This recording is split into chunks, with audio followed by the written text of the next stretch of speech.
los vasos como los elementos de conducción, y nos faltaba entonces el medio, el fluido a transportar, que es la sangre, ¿verdad? Entonces, cuando nos referimos a sangre, vamos a hablar de este tejido. Es un tejido especializado, fluido, conformado por dos elementos fundamentalmente, un elemento llamado plasma y otro elemento llamado elementos formes o células, ¿sí? El elemento plasma constituye aproximadamente el 55% de todo lo que es el volumen de sangre, y el 45% corresponde a los elementos formes, es decir, eritrocitos, células blancas y también plaquetas, entre otros elementos de menor cuantía. Y cuando nos referimos a médula ósea, hablamos del lugar en el cual se van a producir todas estas células. Estas tres líneas celulares, la línea roja, la línea blanca y la línea megacariocítica fundamentalmente. Entonces, cuando vemos algunas imágenes, ¿no? Por ejemplo, en la imagen superior, ¿qué característica vemos en esta persona? La nariz, ¿ok? ¿Qué más? La palidez, ¿de acuerdo? Y cuando vemos palidez, ¿a qué nos referimos? ¿O qué tenemos en mente?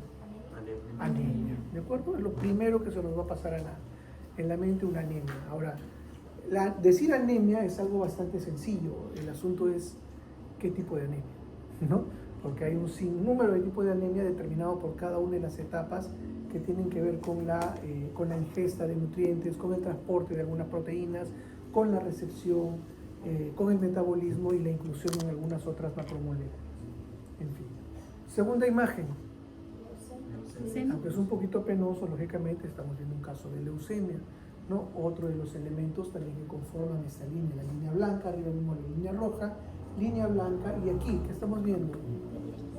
Petequias, ¿verdad? Algunas lesiones son lesiones dérmicas, puntiformes o arciniformes, confluyentes, algunas rojizas, vinosas, violáceas, algunos incluso con una superficie áspera, ¿no? Que corresponden justamente a petequias y originadas por la falla vascular, originada a su vez por la falla que tiene que ver con la tercera línea celular, la megacariocítica, es decir, las plaquetas. Como vemos, cualquiera de estas tres líneas puede ser origen o puede ser sujeto de alguna enfermedad o alguna patología, Muy bien, entonces vamos viendo primero el lugar en donde se producen estos tres elementos celulares, la médula ósea. La médula ósea puede ser de dos tipos, una médula ósea roja y una médula ósea amarilla. La roja, conocido como médula hematopoyética, es donde se van a formar los tres grupos celulares, y la médula ósea amarilla es donde va a servir como una forma de reserva energética fundamentalmente, porque va a estar formada por lípidos, por tejido adiposo. Ahora, hay algo bastante curioso, eso lo vemos ahí, lógicamente, está determinado. Esta es una lámina de estudio de médula ósea, aspirado de médula ósea. Lo que estamos viendo aquí son estas áreas blancas, que son básicamente adipocitos, tejido adiposo. Y el resto vemos nosotros gran cantidad de células de diferentes características, algunas con un citoplasma bastante rojizo y un núcleo todavía persistente. Estamos hablando de eritroblastos, son células juveniles de los eritrocitos, que son células, el término cito es maduro, eritrocito es un glóbulo rojo maduro, eritroblasto es una célula inmadura o juvenil, por eso es que todavía tiene núcleo. Los eritrocitos son células anucleadas, los eritroblastos son células nucleadas todavía. Después vemos un grupo celular un poquito más grande, con un citoplasma ligeramente basófilo. Es las células que corresponden a la línea blanca, ¿no? Los mielocitos, por ejemplo, ¿no? Que van a dar lugar después a toda la serie de eosinófilos, basófilos, neutrófilos que veremos en sangre periférica. Y luego, por último, vemos unas células bastante grandes, muy diferentes al resto. Son los megacariocitos, estructuras celulares bastante grandes, ¿no? Si un eritrocito mide como en término medio unas 7 micras de diámetro, los megacariocitos pueden alcanzar hasta 100 micras de diámetro. Imagínense lo espectacular de estas células, que tiene por característica finalmente partirse, por decirlo de alguna manera, desmembrarse en varias partículas que conforman los trombocitos, ¿sí? El término trombocito da la ilusión de que se trata de células, ¿verdad? Pero son fragmentos celulares en verdad. Por eso es que al final, cuando estudiamos nosotros una lámina periférica y decimos células de la sangre, la verdad que resulta siendo un término bastante grande e ineficaz para lo que vemos generalmente. Los eritrocitos no tienen núcleo, por lo tanto escapan a la definición de célula. ¿La célula tiene núcleo o no tiene núcleo? ¿Sí? Pero igual le seguimos diciendo eritrocito, célula roja. ¿Las plaquetas son células? No, son fragmentos de células.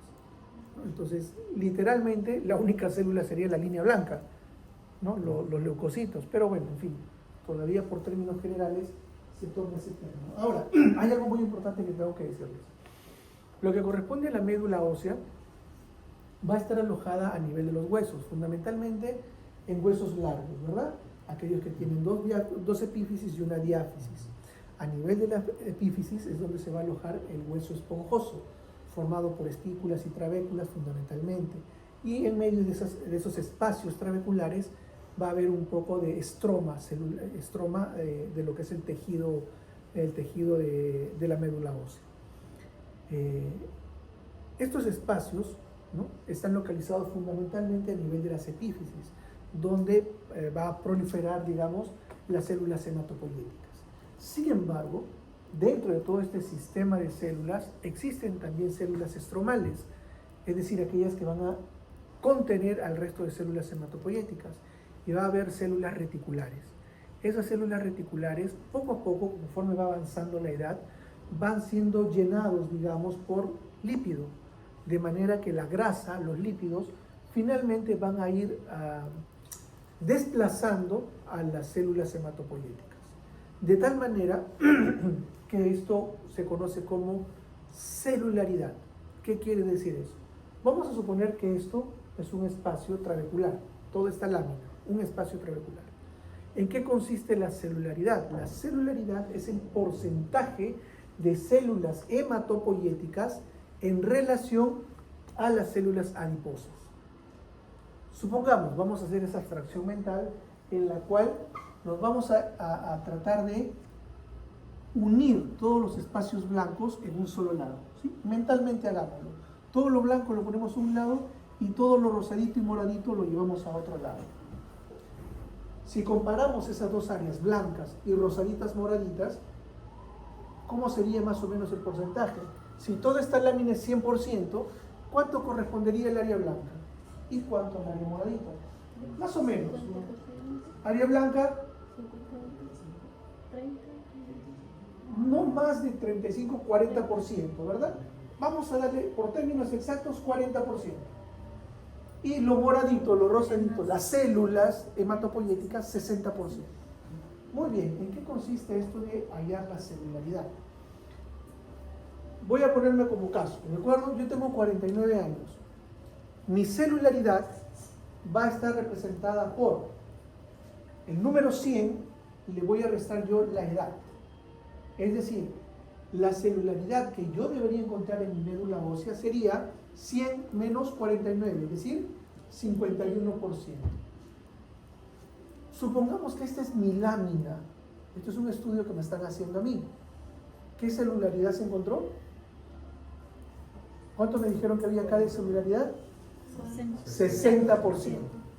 Y lo que deberían haber encontrado es 51%. La celularidad está aumentada. Otra persona, supongamos que esta lámina corresponde a un niño de 10 años. ¿Qué celularidad debería tener? 90, tiene 60. O 51, perdón, no, 60, acá dijimos 60. Está lejos de su celularidad, es decir, tiene una celularidad disminuida. Vamos a suponer que esto es de una persona adulta mayor, 80 años. ¿Qué celularidad debería tener? 20. ¿Cuánto tiene acá? Celularidad aumentada, probablemente una leucemia. ¿Sí? Entonces, es importante como dato genérico, porque es un primer alcance.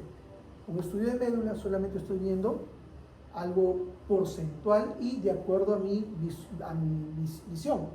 Es algo subjetivo, pero me está indicando de que algo está sucediendo en la médula. Por lo tanto, debo realizar más exámenes. Es algo de manera muy sencilla, la celularidad, y que me permite a mí saber de manera indirecta qué puede estar sucediendo en mi médula. el reemplazo de tejido adiposo es fisiológico. Esto sucede. Avanzo en edad, mi celularidad debe disminuir. El problema es cuando disminuye más de la cuenta o cuando aumenta más de la cuenta. Esas dos situaciones son patológicas. El resto es fisiológico. Tiene que suceder.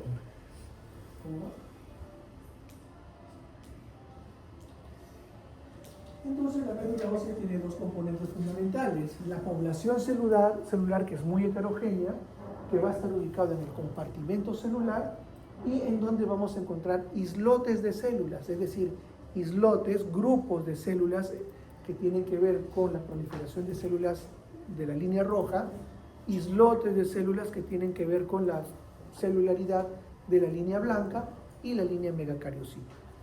Luego tenemos el estroma, es decir, además de las células existen los estromas, el estroma, el tejido circundante.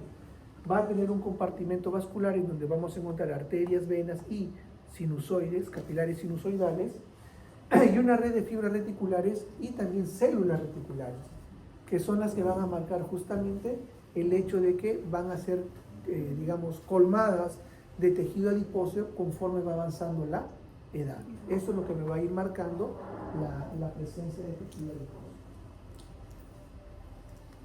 Esto es básicamente un esquema en el cual nos dice lo siguiente: todo parte de un tipo celular único,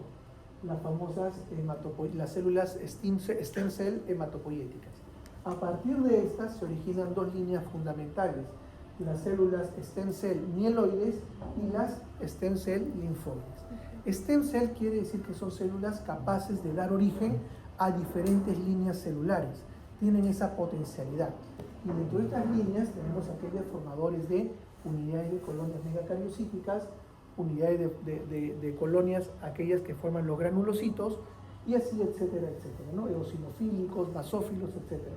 Todos estos comienzan a madurar en la médula ósea, comienzan a producir proteínas que los van a ir diferenciando unos a otros de los grupos celulares para terminar finalmente en células completamente maduras que van a ir a parar ¿a dónde? De la médula salen al torrente sanguíneo, en sangre periférica. Luego tenemos las stem cell linfoides, que van a tener dos líneas celulares, las tipo T y las tipo B, o progenitoras T, progenitoras B. En las progenitoras T, las propiamente T y las NK o natural killer, y las células B progenitoras, que finalmente van a dar la línea de células T y las células NK. Y por último, las células B o linfocitos B, que dentro de su proceso de maduración última, terminan siendo células plasmáticas con la formación de complejos antígeno-anticuerpos, ¿verdad? La famosa producción de inmunidad. Nuevamente, ¿qué tenemos aquí? Una médula ósea con bastante celularidad y presencia de tejido adiposo. Vemos también algunas agrupaciones de células que tienen que ver con la parte hematopoyética, ¿no? Aquí, por ejemplo, gran cantidad de citoplasma rojizo, quiere decir que esto es un grupo, es un islote de células eritoblásticas, blásticas inmaduras, y de repente aquí vemos, miren, un cúmulo de células megacariocíticas, son mucho más grandes, y por acá un poquito más moraditas, ¿no? Un grupo de células de la línea blanca, ¿no? Eso es lo que vamos a ver nosotros a nivel de toda esta composición de la médula ósea roja. Y vemos también la presencia de tejido adiposo. Vamos a acercarnos un poco más para ver en detalle las características celulares. Miren ustedes acá, todas estas células tienen un citoplasma rojo, ¿verdad? Muy intenso. Y tienen núcleos en diferentes características, algunos que están haciendo mitosis, otros que ya, acá también miren, hay una mitosis, se está dividiendo, algunos ya están completamente fragmentados, son eritoblastos en diferentes etapas de maduración. Todavía tienen núcleos o restos de núcleo. Después tengo acá una célula bastante grande, megacariocítica, y algunas células, miren ustedes, con un citoplasma más basófilo. Comparo este con este, son completamente diferentes. Estas corresponden a células de la línea blanca, y después los adipocitos también presentes. Nuevamente, de la parte mieloide o los mieloblastos van a dar origen a las tres líneas fundamentales de lo que son las partes que tienen que ver con gránulos, granulaciones citoplasmáticas. Los mieloblastos dan lugar a los promielocitos y esto a las tres líneas: eosinófila, basófila y neutrófila. El término filo quiere decir afecto o apego a algo, a pigmentos, ¿sí? Por eso es que son granulares. Ya lo vamos a ver en unas láminas más adelante. Ahí ya tienen un poquito más de ejemplos, les he señalado ahí los tipos celulares, reconozcanlo porque eso de todas maneras viene de la sangre. La sangre, hemos mencionado nosotros que está compuesto por dos elementos, una fase líquida y una fase sólida. La fase líquida es el plasma, 55%, la fase sólida los elementos celulares o los elementos formes. 45%, curiosamente, es el hematocrito, ¿o no? ¿Sí?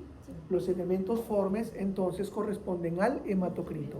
Si yo tengo el hematocrito, ¿puedo saber indirectamente cuánta hemoglobina tengo? Sí. ¿Cuánto es? Ok, pero yo tengo el hematocrito. ¿Cómo hallo la hemoglobina? Se divide entre 3. ¿Sí? Es una forma muy simple, muy práctica de tener un aproximado. ¿De acuerdo? Entonces, persona adulta, entre 4,5 a 5,5 litros si es varón, 3,5 a 4,5 si es mujer. De acuerdo a esas características y a todo ese intervalo, el 45% corresponde a hematocrito y el 55% a plasma. ¿Qué hay en el plasma? Fundamentalmente agua, 90-91%, depende de la bibliografía que revisen.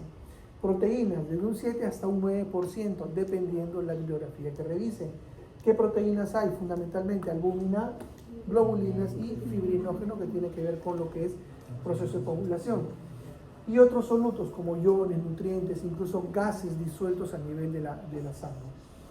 Luego tenemos los elementos formes, que va a estar conformado, valga la redundancia, por plaquetas, más o menos en un volumen o una cantidad de 250 a 400.000 por milímetro cúbico. Las células blancas, que tienen una fórmula bastante conocida, dentro de ellas las células más abundantes, los neutrófilos, que pueden alcanzar hasta un 70% de presencia en una lámina periférica, hasta los basófilos, que es la menor cantidad, de 0,5 a 1%. Además de esto, podemos ver nosotros algunas células inmaduras en sangre periférica. ¿Por qué sucede esto? Eventualmente puede viajar una célula que no terminó su ciclo de maduración, puede salir a la periferia. Y hay unos casos, como por ejemplo, en casos de emergencia, unos casos patológicos completamente, en los cuales, vamos a suponer que yo me accidento, me lesiono algún vaso sanguíneo y pierdo sangre. Hasta que me atiendan, habré perdido litro a litro y medio de sangre, es decir, un 30% de mi volumen total. Obviamente eso es una hemorragia, ¿cierto? Y perder un litro, litro y medio es bastante significativo para el volumen que tenemos. Como le digo, es más o menos un 30% de mi volumen total, litro y medio, ¿no? Entonces, eso va a originar que mis sistemas se reacomoden. Si tengo menos sangre, tengo menos eritrocitos, tengo menos hemoglobina disponible para el traslado, el transporte de oxígeno y dióxido de carbono. Por lo tanto, mi corazón va a tener que latir más rápido para poder hacer que la sangre circule con mayor rapidez, llevando y trayendo oxígeno y dióxido de carbono. Mi corazón late más rápido, ¿correcto? Pero esa es una adaptación. Entonces, ¿qué va a pasar? Mi organismo le va a decir a mi médula ósea: hey, mi estimada, tú eres la fábrica. Y en la fábrica siempre tenemos nosotros, ¿qué cosa? ¿Stock o no? Siempre tienes un guardadito. O tienes elementos que están ya casi por culminar su maduración. Pero ante una situación de estas, lo que va a hacer el dueño de la fábrica es decirle: ok, los elementos que ya van a madurar, pero todavía no están maduros, vayan de una vez. No, pero todavía no estoy maduro. Lo siento, anda y cumple una función, al menos con lo que puedas. Porque esto es una situación de emergencia y salen los elementos inmaduros. Entonces, en situaciones como esta podemos encontrar valores más altos de células inmaduras. Sucede con los eritrocitos, sucede también con la línea blanca, ¿de acuerdo? No siempre se madura de manera completa, hay procesos patológicos o compensatorios que me llevan a elevar el número de células inmaduras en la parte periférica, ¿correcto? Muy bien. ¿Qué más vamos a ver acá?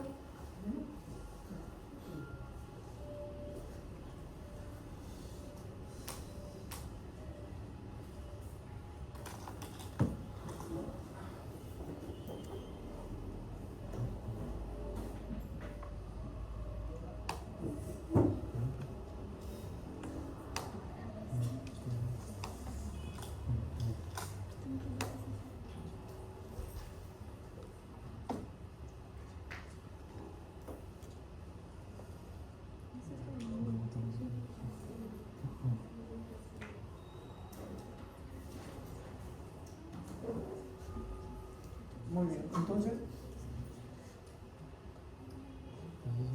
muy bien, esta es una toma de muestra de sangre periférica para hacer un extendido en una lámina y poder ver básicamente características y números, es decir, características cualitativas y cuantitativas de las células sanguíneas.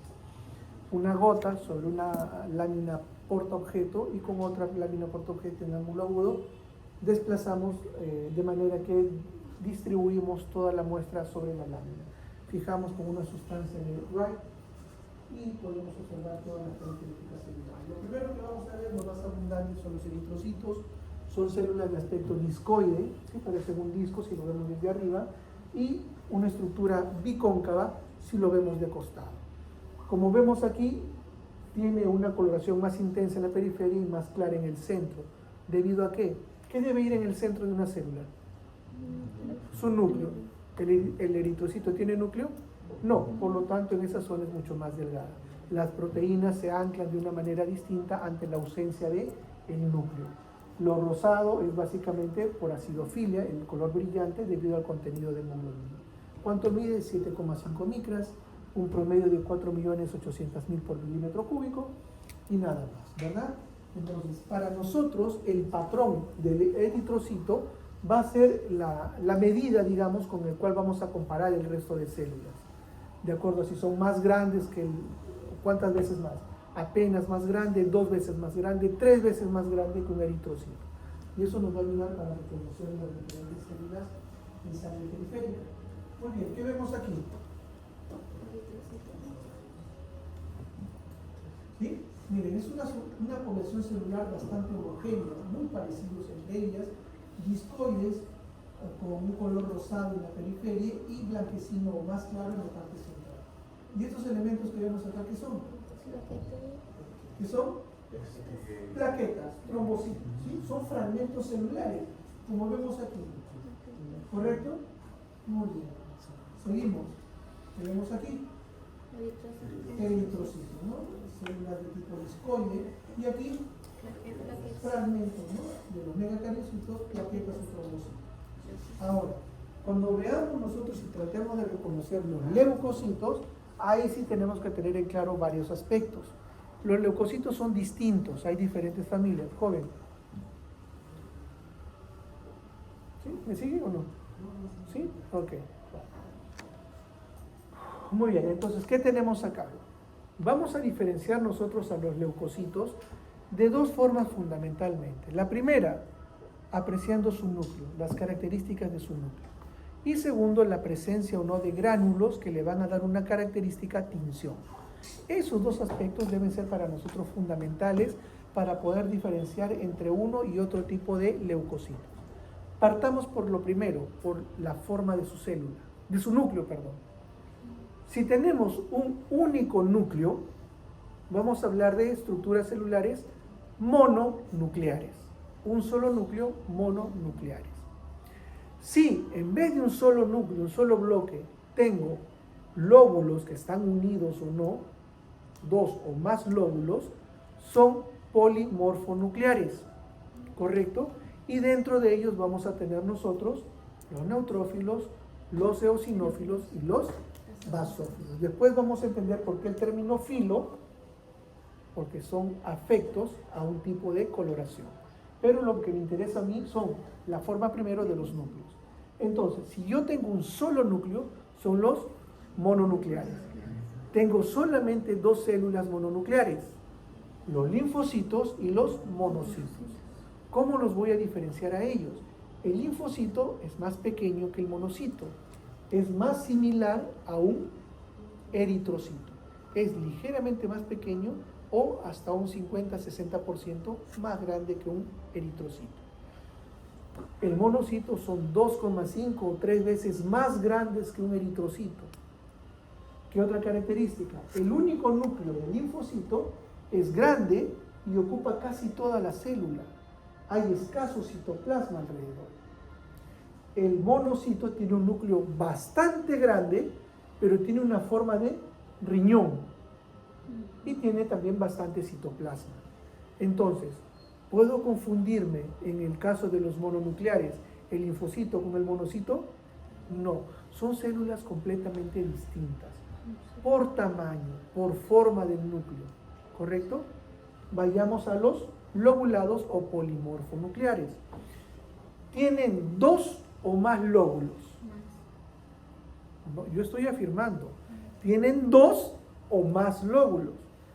2, 3, 4, 5 lóbulos. Mientras más lóbulos tenga, la célula es más madura. ¿De acuerdo? A partir de 6 en adelante es algo patológico. Algo está sucediendo. No tiene por qué ser tan lobulado. ¿De acuerdo? De 2 hasta 5. Ahora, características particulares de los neutrófilos, eosinófilos y basófilos. En cuanto al núcleo. El neutrófilo tiene 2, 3, 4 o 5 lóbulos. ¿Ya? Es el que más lóbulos tiene. El eosinófilo solamente tiene 2 lóbulos, que usualmente están unidos por un pequeño puente delgado. A veces no se ve, pero usualmente están unidos. Y el basófilo es un núcleo bastante grande también, pero sinuoso, a veces en forma de S, que está, digamos, apretado sobre sí mismo.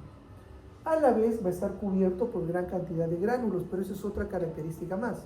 Lo principal es su núcleo. Entonces tiene núcleos completamente distintos. ¿De acuerdo? Vamos a agregarle una característica más. La presencia o no de gránulos. De manera sencilla, las células que tienen gránulos serán granulocitos y los que no tienen serán agranulocitos. Bastante sencillo. Para bendición nuestra, los agranulocitos, los que no tienen gránulos, también son mononucleares. Es decir, tienen un solo núcleo. Para coincidencia, nos facilita la cosa. Entonces, los monocitos son también agranulocitos. Los dos únicos ejemplos, no tenemos más. Vámonos a los que tienen gránulos. Los granulocitos son también los 3 que habíamos visto. Y ahí comienza a importar el término neutro, eósino y basófilo. El término filo es cariño, afecto, apego por algo. Es decir, que estas células, por la presencia de los gránulos, van a estar orientados a teñirse de rojo, a teñirse de morado. ¿Sí? Muy bien. El término neutrófilo, indiferente al color. ¿Sí? No tengo tendencia a pintarme de rojo ni a pintarme de azul o de morado. Neutrofilo. Coincidentemente son los multilobulados. ¿Sí? Son los neutrófilos. Eosinófilo, apego, cariño, afecto, ¿por qué? Por la porción de la eosina, color rosado rojizo. Eosinófilo, tengo gránulos en mi citoplasma de color rojo.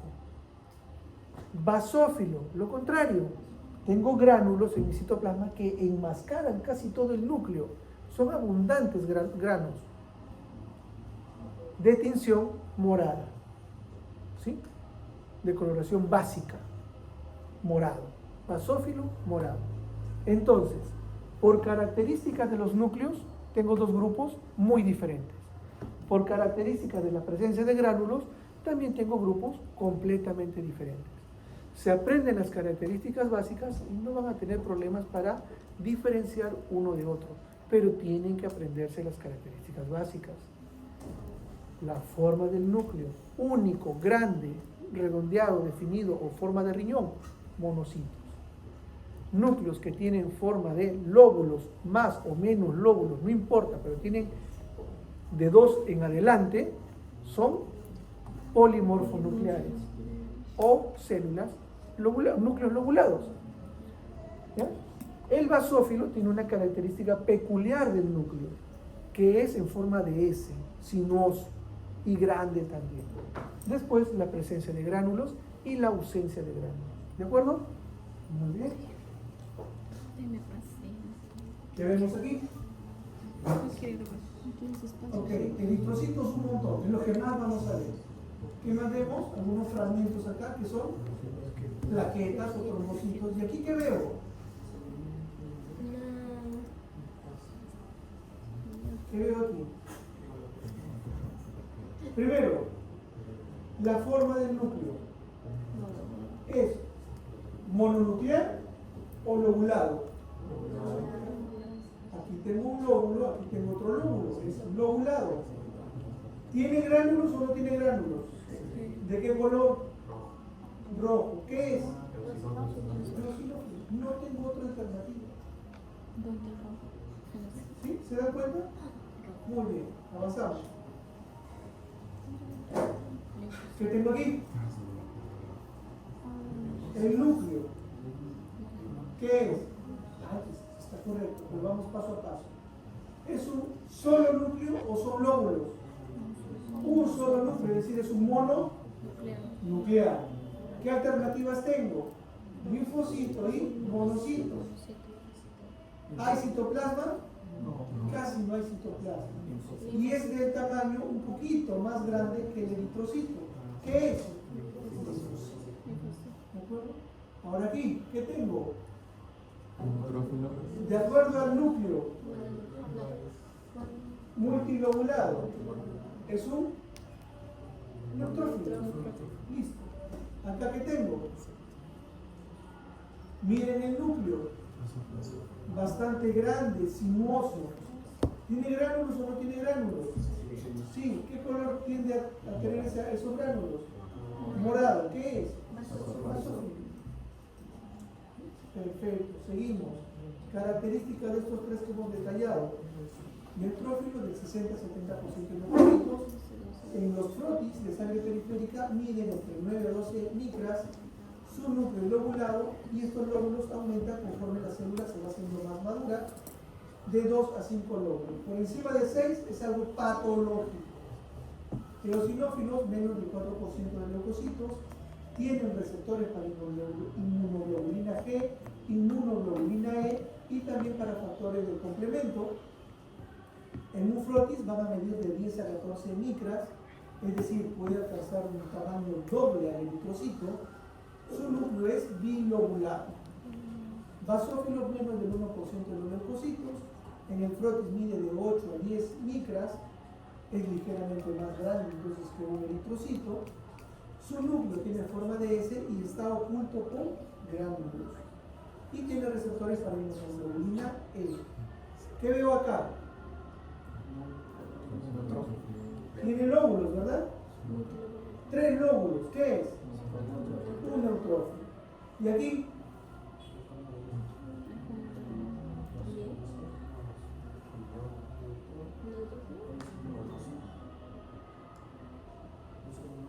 el núcleo tiene algunos abultamientos, ¿verdad? 1, 2, 3, hasta 4 de repente. Pero da la impresión de que van a formar lóbulos. Es una célula todavía inmadura.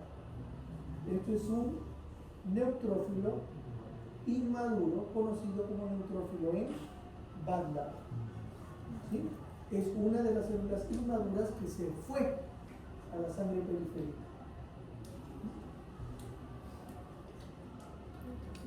¿Qué veo ahí? ¿Quién me está sonriendo? Un neutrófilo, ¿verdad? Muy bien. ¿Qué veo ahí? Un neutrófilo, varias globulaciones, perfecto. ¿Qué veo aquí? 1, 2, 3, 4, 5. Aquí 1, 2, 3, 4, 5. Que son neutrófilos segmentados. ¿Jóvenes o viejos? Viejos. Mientras más globulaciones tienen, más vieja es la célula.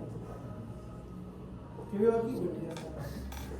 Granular, bilobulado, rojizo, eosinófilo. ¿Qué veo aquí? Puro eosinófilo, ¿verdad? Los tres son eosinófilos. ¿Qué veo aquí?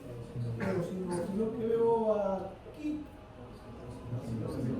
Y aquí, linfocito. Aquí,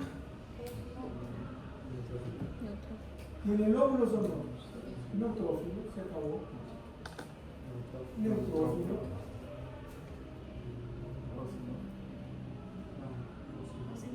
¿Tiene gránulos? Sí. ¿Qué color? Listo, eosinófilo. Si lo veo con cariño, mira, acá hay un lóbulo y aquí está el otro lóbulo. Está separado, tiene una línea blanca y aquí están unidos. Un eosinófilo. Pero si lo veo con cariño, si lo veo, lo que voy a notar son los gránulos rojizos. ¿Es suficiente? Listo. Pero tiene un núcleo que está cubierto por gránulos basófilos, ¿qué es? Este no viene del examen porque es feo para decir que es un basófilo, pero es basófilo.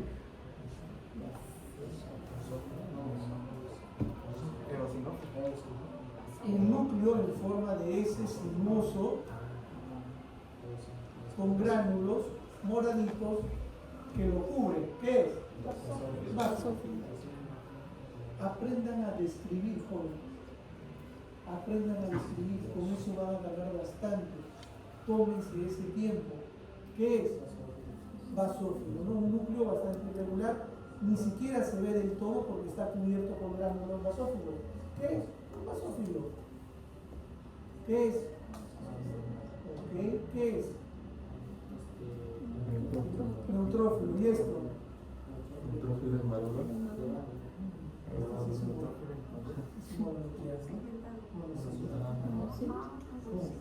Miren el tamaño en relación al linfocito. 3 veces más o menos, ¿no? ¿Okay? Eso también cuenta. Eso también puede alcanzar hasta 2 veces, 2.5 el tamaño del linfocito. Y es que me falta hacer mi papilote. Un solo núcleo en forma de riñón, ¿qué es?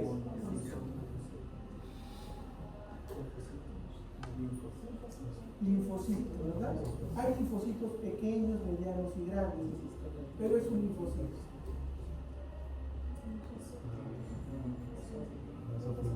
¿Qué es? Linfo.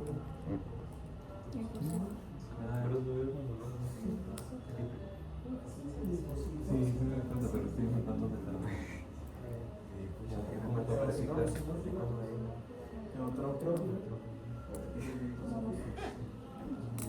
Es casi del tamaño. Linfocito.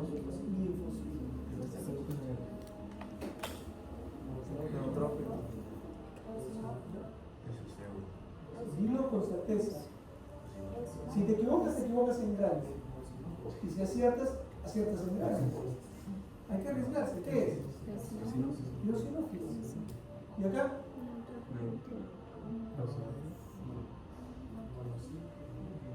¿Por qué?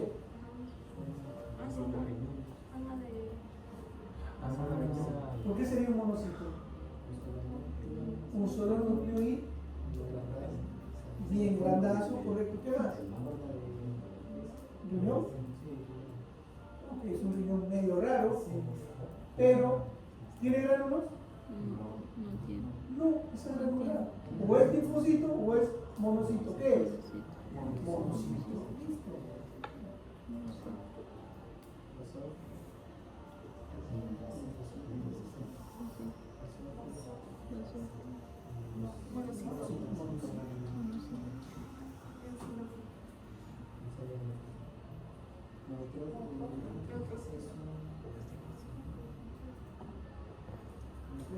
Neutrófilos. ¿Y esto? Linfocitos.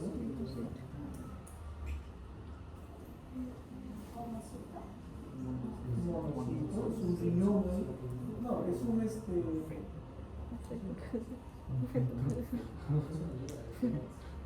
se llama ese pancito? Parece. ¿Qué más?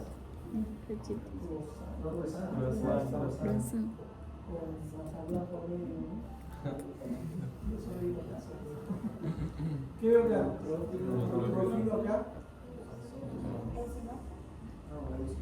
Granular rojizo, ¿qué es? Eosinófilo.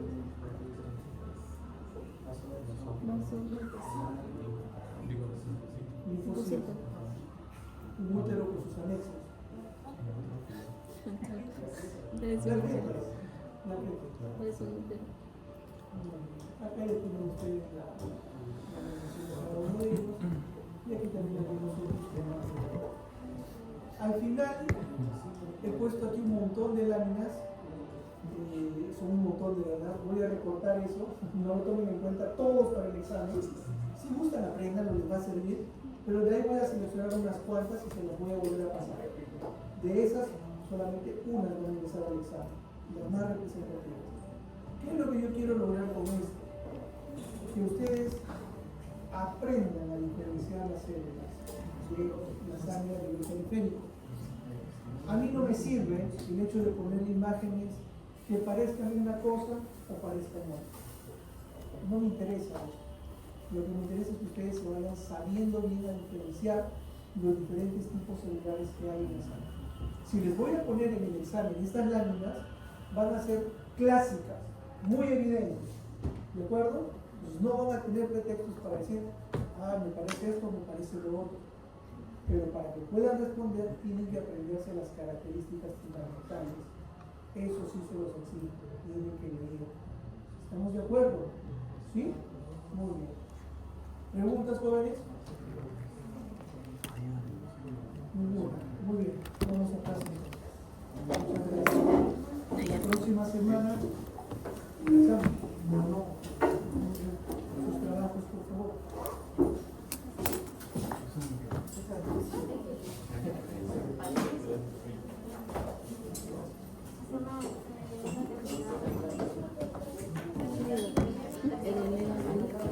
Me pasa, ¿verdad?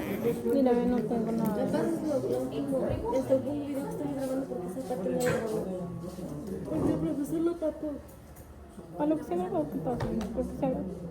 Porque ya poquito, mira. Se ha grabado. Me di súbelo y de ahí me pasa. ¿No? Sí, de la misma manera. Imágenes. Yo te paso eso de cambio. Tal y cual hemos hecho los exámenes hasta ahora, tal y cual va a ser el examen general. No tengo por qué cambiarlo. Las reglas del juego ya están puestas. Ustedes ya se han acostumbrado a un tipo de examen. Pero hemos quedado en que tienen que ir perfeccionando o no. Tienen que responder de manera más precisa o no. Sí, eso es lo que espero. ¿Sí, no? Muy bien.